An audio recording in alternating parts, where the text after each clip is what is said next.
आज तक दुनिया में हजारों मैच खेले गए हैं और कुछ मैच दुनिया भूल गई तो कुछ मैच हमेशा के लिए अमर हो गए हैं। और आज जिस मैच की कहानी मैं आपको बताने वाला हूँ वो मैच अमर तो नहीं हुआ, पर उस मैच को हम भूल जरूर गए हैं जिसे हमें कभी नहीं भूलना चाहिए था। तो आज के इस वीडियो के माध्यम से मेरी यही कोशिश होगी कि मैं उस मैच को वापस से जिंदा कर सकूं, क्योंकि ऐसे मैच सदियों में एक ही बार खेले जाते हैं। तो जैसा मैंने शुरुआत में कहा कि लोग ऐतिहासिक मैच को भूल गए, लेकिन ऐसा हुआ क्यों? क्योंकि भारत के लिए ये सीरीज ही भूलने वाली थी। 2014 में जब भारत न्यूजीलैंड टूर पे गया तो वनडे सीरीज बुरी तरीके से गवा बैठा, पर इसी सीरीज को भूलने की आड़ में वो एक ऐसा बेहतरीन मैच बुला बैठा जिसे आज आपके दिलों में जिंदा करने की कोशिश करूंगा। मैच की शुरुआत हुई और धोनी ने टॉस जीतकर पहले गेंदबाजी करने का फैसला किया। भारत इस सीरीज के पहले 2 मैच हार चुका था और न्यूजीलैंड का आत्मविश्वास किस लेवल का था वो उन्होंने पहली ही गेंद पर चौका लगाकर दिखा दिया। और उसके बाद न्यूजीलैंड के दोनों सलामी बल्लेबाज गुप्टिल और जेसी राइडर वनडे में T20 की स्पीड से रन जोड़ते रहे और लगातार चौके लगाते रहे। लेकिन 5वें ओवर की दूसरी बॉल पे भुवनेश्वर कुमार की शानदार बॉल ने न्यूजीलैंड के इस तेज चलती गाड़ी पे ब्रेक लगा दिया। जेसी राइडर के जाने के बाद न्यूजीलैंड की पारी की स्पीड धीमी जरूर हुई, लेकिन गुप्टिल और विलियमसन लगातार टीम का स्कोर बढ़ाते जा रहे थे।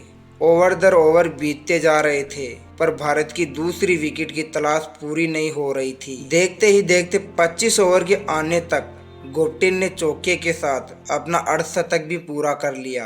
25 ओवर की समाप्ति पे न्यूजीलैंड 132 रन बना चुका था और उसमें मात्र 1 विकेट खोया था।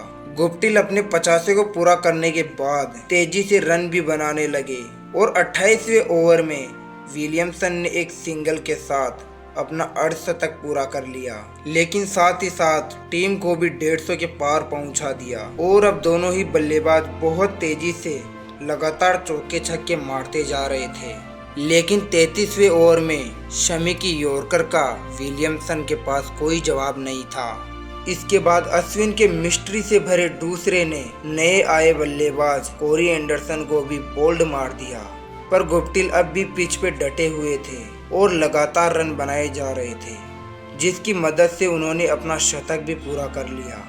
गुप्टिल अपने शतक के बाद हर बॉल को बाउंड्री पर भेजने का मन बना बैठे थे। फिर जडेजा की एक साधारण गेंद पे रहाणे का एक असाधारण कैच गुप्टिल को भी पवेलियन का रास्ता दिखा दिया। न्यूजीलैंड 37वें ओवर की समाप्ति पर 224 रन बना चुका था और यहाँ से न्यूजीलैंड को एक विशाल लक्ष्य की तरफ जाने से कोई नहीं रोक सकता था। ब्रेंडन मैकुलम आते ही वरुण एरन का शिकार जरूर बन जाते हैं, लेकिन इसके बाद रॉस टेलर और रोची को रोक पाना भारत के लिए बड़ा पड़ाव बन चुका था। चौके छक्कों की बारिश सी हो रही थी, लेकिन फिर से रहाणे की एक शानदार रनआउट ने रॉस टेलर को वापसी का रास्ता दिखा दिया। इसके बाद धवन और जडेजा की जुगलबंदी ने मैकुलम को भी रन आउट कर दिया, पर दूसरे एंड पर रोची 19 पे 38 रन मार अभी भी पिच पर डटे हुए थे। लेकिन अगली ही गेंद पर जडेजा ने उन्हें भी रहाणे के हाथों कैच करा भारत को थोड़ा सा मैच की तरफ लाने का प्रयास किया। फिर सामी ने भी ब्रेंडन मैकुलम को जडेजा के हाथों कैच आउट कराया, लेकिन आखिरी विकेट के लिए सऊदी ने 23 बॉल पे 27 रनों की मदद से न्यूजीलैंड को भारत के सामने 315 रनों का विशाल लक्ष्य खड़ा कर दिया। अब इस विशाल स्कोर का पीछा करने के लिए भारत की तरफ से आने वाली थी तब की नई ओपनिंग जोड़ी शिखर धवन और रोहित शर्मा की। दूसरे ओवर में ही रोहित के छक्के ने ये ऐलान कर दिया कि इस मैच में कुछ तो बड़ा होने वाला है। इसके बाद धवन और रोहित ने तेजी से कई चौके लगाए और भारत के स्कोर को आगे ले जाने की कोशिश की, क्योंकि उन्हें पता था कि इस लक्ष्य तक पहुंचने के लिए लगातार एक अच्छे रन रेट को बनाए रखना बहुत जरूरी है। 90वें ओवर की दूसरी बॉल पे धवन के विकेट ने सबका दिल मानो दुखा सा दिया, पर 14वें ओवर में रोहित के विकेट ने सिर्फ दिल दुखाया ही नहीं बल्कि तोड़ भी दिया। मुझे मालूम है कि आप सोच रहे होंगे कि इसके बाद विराट कोहली और अजिंक्य रहाणे ने पारी को संभाल लिया होगा, पर अगर इस मैच में वो ही होना था जो आप सोच सकते हैं तो मैं ये मैच की कहानी लाता ही क्यों। ये मैच की कहानी इसलिए आपको सुना रहा हूँ क्योंकि इसमें वो होने वाला था जो आप कभी सोच भी नहीं सकते। क्योंकि रोहित के आउट हो जाने के बाद विराट कोहली भी कोर्ट बिहाइंड हो जाते हैं और न्यूजीलैंड का सेलिब्रेशन बता रहा था कि ये विकेट उनके लिए कितना महत्वपूर्ण है।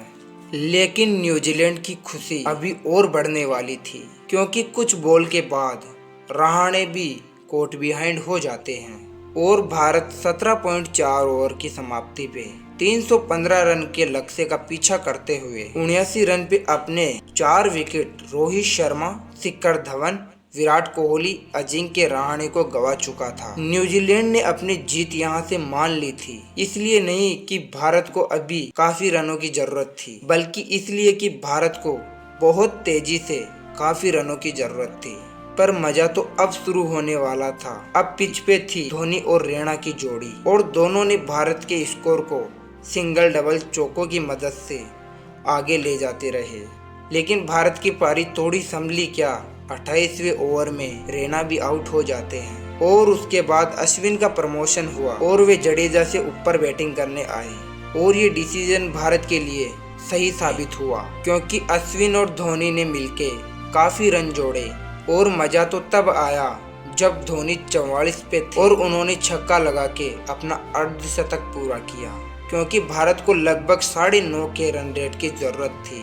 अब भी भारत को 137 रनों की जरूरत थी, लेकिन ये मजा ज्यादा देर का नहीं रहा क्योंकि अगली ही गेंद पे धोनी आउट हो जाते हैं और इसके बाद न्यूजीलैंड की जीत लगभग तय हो चुकी क्योंकि उस समय जडेजा की बैटिंग में वो मजा नहीं था जो आज है। पर उस दिन उल्टा हुआ। उसके बाद में जडेजा और अश्विन में न जाने किसका भूत आ गया और दोनों लगातार बाउंड्रीज पे बाउंड्रीज लगाते रहे। देखते ही देखते अश्विन ने एक शानदार रिवर्स स्वीप के साथ मात्र 35 बॉलों पे अपना अर्धशतक पूरा किया और इसी के साथ भारत ने एक शानदार जीत को अंजाम दिया। आपको ये स्टोरी कैसी लगी कमेंट बॉक्स में कमेंट करके जरूर बताएं। साथ ही आपके अपने चैनल को सब्सक्राइब जरूर करें।